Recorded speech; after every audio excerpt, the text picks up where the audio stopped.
Greetings and welcome back to room 303 at our Talks with Walt, as we are calling our readings through the deathbed edition of Walt Whitman's Leaves of Grass. We turn now to the first poem of the 17 of Songs of Parting, As the Time Draws Nigh. Now, our assumptions are that you've been following our stuff at learnstrong.net, down that left-hand side, Talks with Walt, our playlist, and that you have been with us from the very first poems and inscriptions up to and including our introductory set of comments for Songs of Parting. Now, in that intro, we didn't spend any time with our Nortons, as we are often want to do, because we're going to do it now. Now, about parting, we are told the following. Of the 17 poems in this final cluster, 4 are from Leaves of Grass 1860, 4 from the 1865 Drum Taps, 6 from the 1871 Passage to India, 1 from 1872 as A Strong Bird on Pinions Free, and 2 are new to the 1881 edition. It's not incongruous that they should have appeared over a period of more than 20 years and in 5 different editions.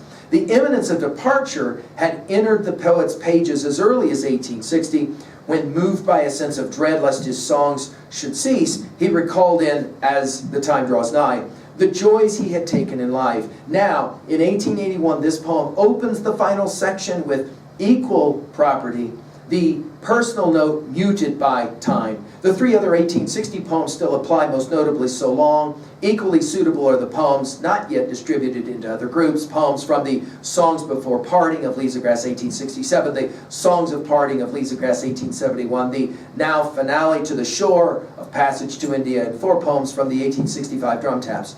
2 of this cluster of 1881 were new poems. Perhaps the most genuine of the group, if we accept the ceremonious So Long, is Song at Sunset, a carol of adoration.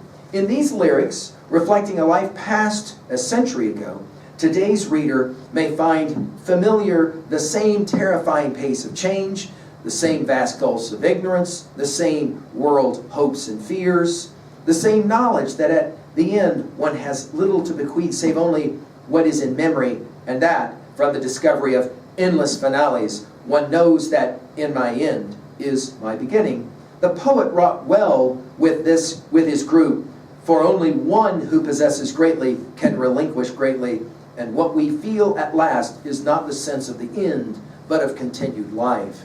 Now, about this first poem, As the Time Draws Nigh, we're told the original poem of 19 lines in Leaves of Grass 1860, entitled To My Soul, was more than twice the present length and far more intimate, taking note, as in farewell, of the unspeakable love I interchanged with women, the curious attachment of young men to me, and the tracks which I leave upon the sidewalks and the fields. The poet outlived the immediate crisis implicit in poems of 1860 and retained the more important general human condition in his revisions. A manuscript of the early version associates the phrase, suddenly at the height and close of my career, with the cloud that darkens but otherwise varies little from the 1860 text. The poem next appeared in the Leaves of Grass 1867 supplement, Songs Before Parting, cut practically to its present text under the title as Nearing Departure, with little further revision in the 1871-1876 text. It was placed in the Songs of Parting group with the present title. Now, as was reported by Nortons, there's some fascinating lines. For example, after line 6 in 1860, the following lines were cut later. Quote, the glances of my eyes that swept the daylight, the unspeakable love I interchanged with women, my joys in the open air, my walks through the Mannahatta, the continual good will I have met, the curious attachment of young men to me, my reflections alone, the absorption into me from the landscape, stars, animals, thunder, rain, and snow in my wanderings alone. Now, as we turn to this first of the poems of this section, we're already blown away by the fact that this deep into Leaves of Grass, he's going to use several words he never uses except in this poem. Let's enjoy it. As the time draws nigh, glooming a cloud, a dread beyond of I know not what darkens me. I shall go forth. I shall traverse the states a while, but I cannot tell whether or how long. Perhaps soon, some day or night, while I'm singing, my voice will suddenly cease. O book, O chance, must all then amount to but this?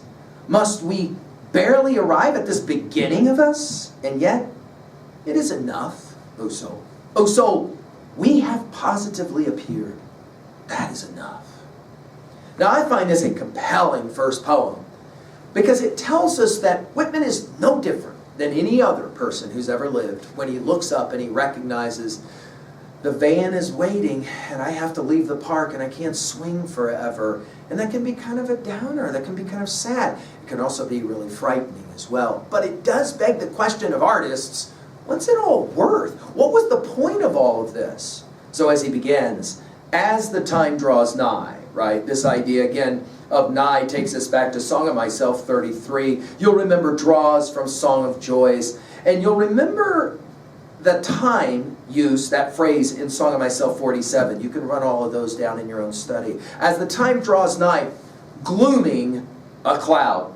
One time in All Leaves of Grass, the word glooming gets used, and it's right here, right now. I'm fascinated by his word choice in that regards. And you'll remember cloud, Whitman, on the death of his mother, said this when she passed in 73, that it was a great dark cloud of my life. And then he uses the word dread. You'll remember this from Ages Hence, the sick dread, he will call it, right? A dread beyond of, and then I know not. 20 times in Leaves of Grass that phrase gets used, I know not. What darkens me? Are you ready for this? Darkens gets used one time in Leaves of Grass along with glooming, and it's right here. It's fascinating. But then, notice the stanza break.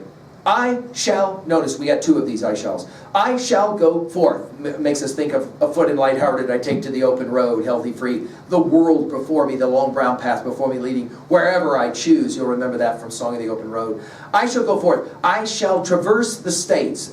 You'll remember this word traverse from These I Singing in Spring. Traverse the garden of the world. I shall traverse the states. Notice capitalized. This is again belief that his book of poems will be embraced by all of America. I shall traverse the states a while, but I cannot tell whether or how long this will factor in the very last poem of this cluster, so long. And then his use of the word perhaps, epistemological fallibilism, perhaps soon, some day or night, while I am singing, my voice will suddenly cease. You'll remember the use of my voice from starting from Palmanock 17 at the very beginning of Leaves of Grass. And think about the power of his word choice here with the word cease. Go back to Song of Myself, passage 1. He says it there, hoping not to cease till death. It's brilliant the way he gives us an echo all the way back to not songs of parting, but songs of myself. And then that use of the word suddenly, and his use of that through Leaves of Grass, we've commented on so many times. Now the next phrase, O book, is used one time in Leaves of Grass, and it's right here, although the very last poem of Leaves of Grass, when he mentions fancy and farewell, my fancy, he's going to be talking specifically about this book. Oh, chance, obviously this is Leaves of Grass. And then he asks this powerful theodicy question, must all then amount to but this? In other words, it's a brilliant way to ask the question of theodicy. Wait, let me get this straight. I live 72 years and I die and I've constructed all these amazing poems and that's it? That's it. That's all I've got. That's it. And it's a fair question, right? He says it. Must we barely arrive at this beginning of us? Again, this idea, and I think T.S. Eliot, as I said to you guys, we've given full lectures for 4 quartets elsewhere on learnstrong.net, but I think Eliot learned a lot from Whitman, even though he didn't ever admit it much out loud, but I think he learned a lot. You'll remember East Coker, right? In my beginning is my end. In my end is my beginning. How those two lines bookcase that in beginning and end, right? This idea, must we barely arrive at this beginning of us? Which is ironic because obviously it's the end of us. And then the use of the dash makes us think of our Emily Dickinson. And yet, it is enough. That it is enough is used one time in all of Leaves of Grass, and it's right here. Oh, soul. 32 times, of course, in Leaves of Grass. That one gets used. And then he'll use it again. Oh, soul. We have positively appeared. Positively is used one other time in Song of Myself 42. It's the only other use of that word. And then again the dash. And then that is enough. taking us that phrase, that is enough, back to Song of Myself 20, I exist as I am, that is enough. I love these echoes back to Song of Myself. It's brilliant the way he pulls that off. Think about then what are the potential messages here at 2A. Well, I think the argument is it's enough to live one's life well. And as an artist, it's enough to have produced what one produced. Would there be a longing for more? Of course. That's why we love our John Keats and the way in which he will play this game, but at a much younger age, when I have fears that I may cease to be, that on the shore of the white world I stand alone and think till love and fame to nothingness do sink. We've given full lecture on it at learnstrong.net. I think the life of Keats is very much in the mind of Whitman as he especially begins to age and know that he has to leave. At 2B, I love this word choice.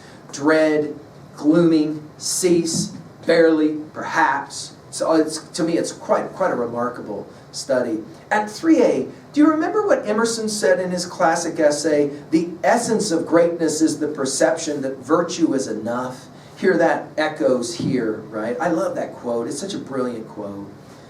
Now, Whitman's audience would immediately read a poem like this, and they, because they had read their Bible and they knew the Christian text pretty well, would remember that on the cross, Christ is purported to have said in John 19:30, it is finished.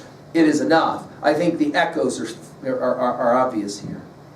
Finally, how are we going to own a poem like this? I can ask you maybe this question. In your life, what is enough for you to know that your life has been well lived? You'll remember that Thoreau called it the essential facts of life. What is enough so that when you come to the end and you got to go to the van because you can't swing forever, you go, well, at least I was able to do whatever it is that I was able to do positively. And if there's anything I think Whitman is gesturing towards in Leaves of Grass as a propedeutic, instructional, didactic to us as students, it is live a life you're proud of. Swing well at the park, you guys. Thank you.